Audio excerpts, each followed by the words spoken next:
আসসালামু আলাইকুম। আমি ইকবালের হার্ট অ্যাটাক প্রসঙ্গে কিছু কথা বলতে চাই। কিছুদিন পূর্বে আমাদের জাতীয় দলের প্লেয়ার ইকবাল ভাই হার্ট অ্যাটাক করে। হঠাৎ করে উনি ওনার বুকে পেইন ফিল করেন এবং সম্ভবত প্রথমে ভাবছিলেন যে এটা হয়তো বা গ্যাস্ট্রিকের কোনো পেইন, এই জন্য উনি অমিপ্রাজল জাতীয় যে কোনো একটা ট্যাবলেট খেয়েছেন। বাট কিছুক্ষণ পরে উনি যখন ফিল করলেন যে ব্যথাটা কমতেছে না, তারপর উনি ওনার ড্রেসিং রুমে চলে যান এবং সেখানে গিয়ে যখন দেখলেন যে এটা ক্রমশ বাড়তেই আছে বাট কমছে না, তখন আস্তে আস্তে ওনার যে ট্রেনার আছে সেই ট্রেনারের সাথে কথা বলেন এবং পরবর্তী টাইমে উনি সেখানে হার্ট অ্যাটাক করেন।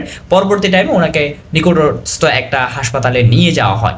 তো এই যে হঠাৎ করে উনি যে হার্ট অ্যাটাক করলেন এবং আল্লাহর এবং মানুষের দোয়া ছিলেও বিদায় হয়তোবা উনি এই জায়গা থেকে ফিরে আসতে পারছেন। তো এই জিনিসটা মূলত কি কারণে হয়েছে আমরা সবাই জেনে থাকি। এটা মূলত হয়েছে ওনার হার্টে ব্লক ধরা পড়ছিল এবং 100% ব্লক ধরা পড়ছে।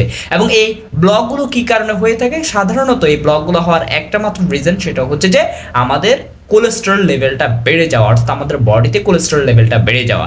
আমরা জানি যে আমাদের বডিতে দুই ধরনের কোলেস্টেরল থাকে, একটা হচ্ছে যে আমাদের এলডিএল আর একটা হচ্ছে যে এইচডিএল। এলডিএল যেটা অর্থাৎ লিপিড লো ডেনসিটি লিপোপ্রোটিন, যেটা এটা মূলত আমাদের দেহে একটা খারাপ কোলেস্টেরল বলা যায়, যেটার কারণে মূলত আমাদের দেহের বিভিন্ন জায়গাতে মূলত এই এলডিএলটা বিশেষ করে আমাদের হার্টের যে ধমনীগুলো অথবা শিরাগুলো আছে সেখানে মূলত এটা বিভিন্ন ধরনের ব্লকেজের সৃষ্টি করে এবং আস্তে আস্তে এটাকে ন্যারো করে আপনার রক্ত চলাচল বন্ধ করে দেয়, যার কারণে দেখা যাচ্ছে বিভিন্ন সময় এই ধরনের হার্ট অ্যাটাকগুলো ঘটে থাকে।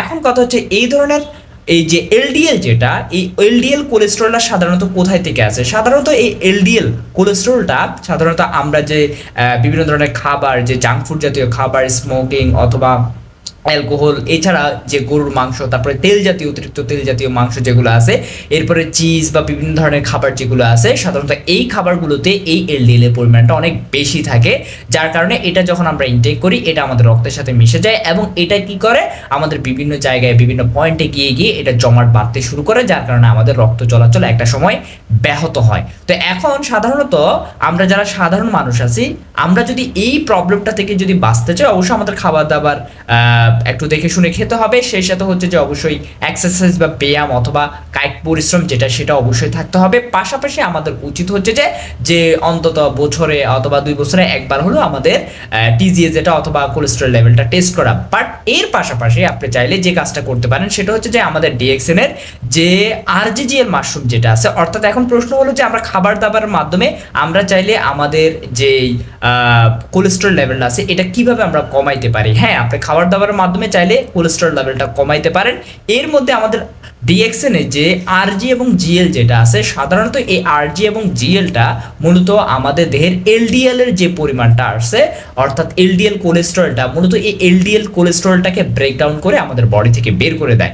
মাশরুমের সবচেয়ে চমৎকারপ্রদ একটা কাজ হচ্ছে দেহ থেকে এলডিএল এর পরিমাণটাকে কমাই ফেলা এবং ব্লাড প্রেশারটাকে কন্ট্রোলে রাখা, হার্টের রিদমগুলোকে ঠিক রাখা। তো আমরা যারা ডিএক্সএন এর সাথে রিলেটেড আছি অথবা আমরা সাধারণ মানুষ যারা আছি, আমরা চাইলেই কিন্তু আমাদের এই মাশরুমটা আমরা নিয়মিত খেতে পারি।